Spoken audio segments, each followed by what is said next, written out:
So we're back in here. Adam, I'm gonna keep reading it, but had to grab his book, Rebel, for the hell of it. So let's continue on reading, and maybe I should just read silently like I was planning to do anyway, and let my computer charge because the computer's kind of low. But I will keep reading it, and like I said, forgive me for the not being too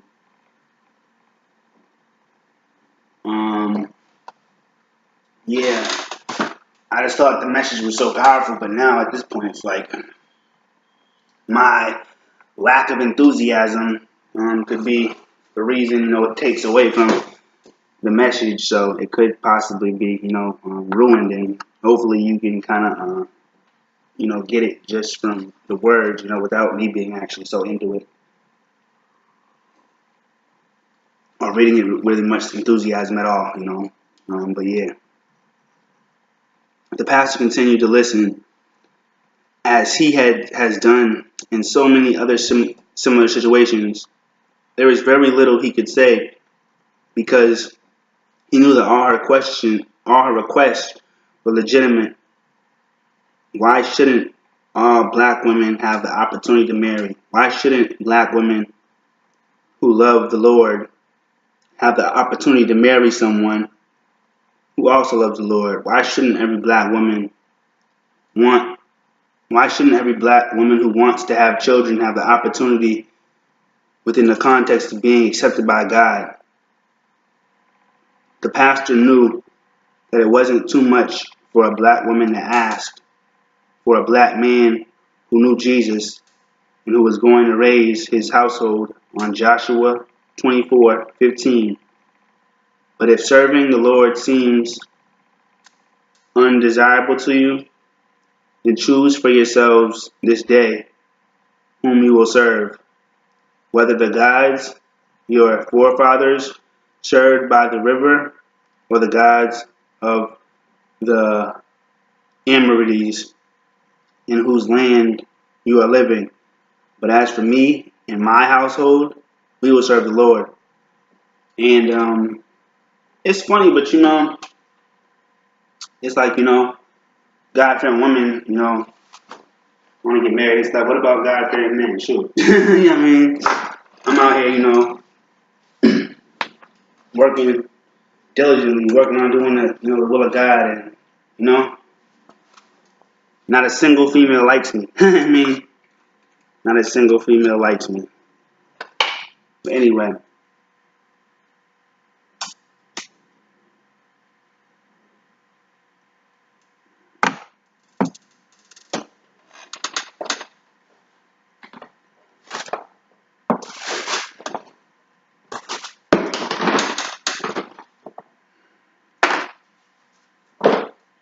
Making sure I got my reserves, my reserves.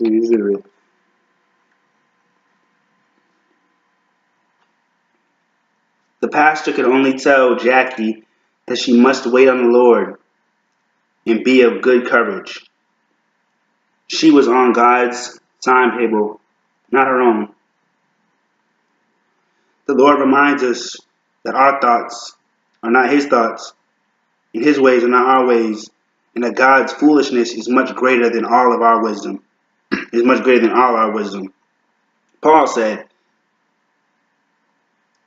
I would rather you be single, for there is so much more that you could do for the Lord in that state.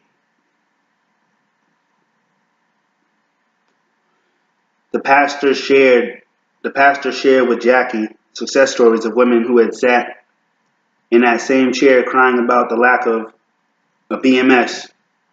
That means black man saved, but anyway. Many of those women who couldn't see it at age 28, 30, 32, 34, 36 have now found their man. Still their man.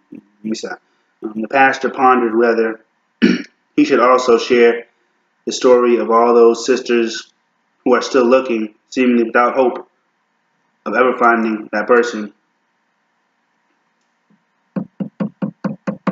Jackie looked at the pastor and said, "You know, Pastor, every day in the service, I looked on my pew.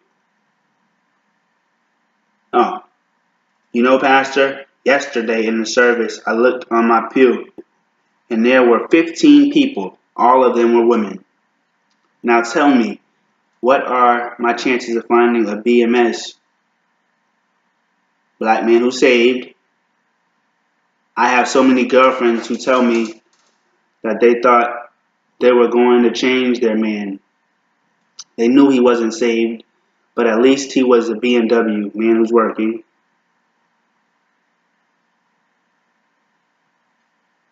They thought that after being with them, that he would eventually give his life to Christ."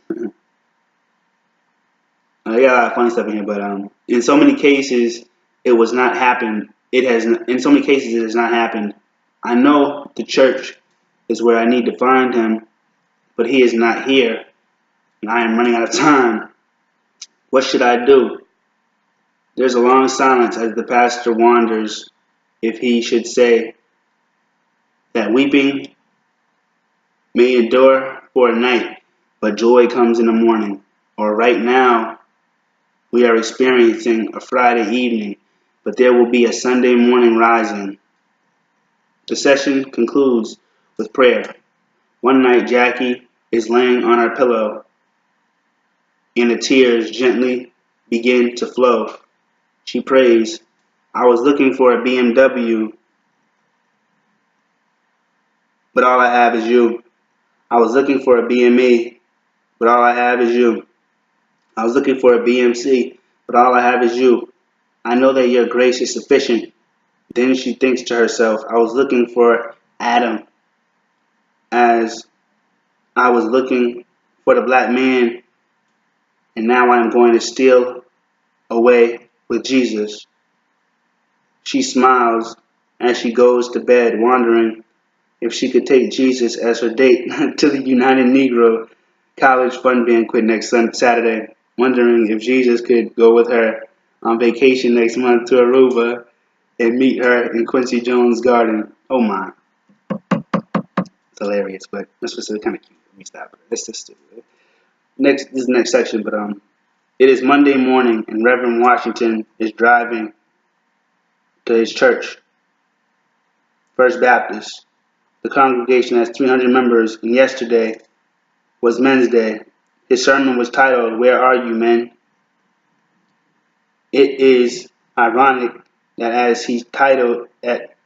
he drives down the avenue to his church on this particular day, he sees several brothers just hanging out on the corner near liquor stores, at the tire shop, sitting on garbage cans, as if God is answering his question from the previous Sunday morning sermon.